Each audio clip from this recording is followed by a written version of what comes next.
Kepada korang yang setengah survey nak beli wallet, ini dia guys. Aku nak recommend satu wallet daripada Jovi. Wallet ni aku dah pakai sebulan. Korang tengok dia punya kondisi masih cantik, masih elok. Yang pertama, wallet ni best. Korang tengok dia punya ketebalan dia memang nipis.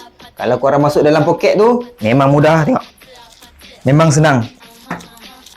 Yang kedua, korang tengok dia punya kualiti kulit dia guys, memang terbaik, tak mudah calar. Aku dah pakai lama, tengok kondisi dia tak calar. Bentuk dia masih serupa macam kita beli. Yang ni bahagian dalam dia. Korang tengok dekat sini. Sini bahagian boleh letak duit shilling.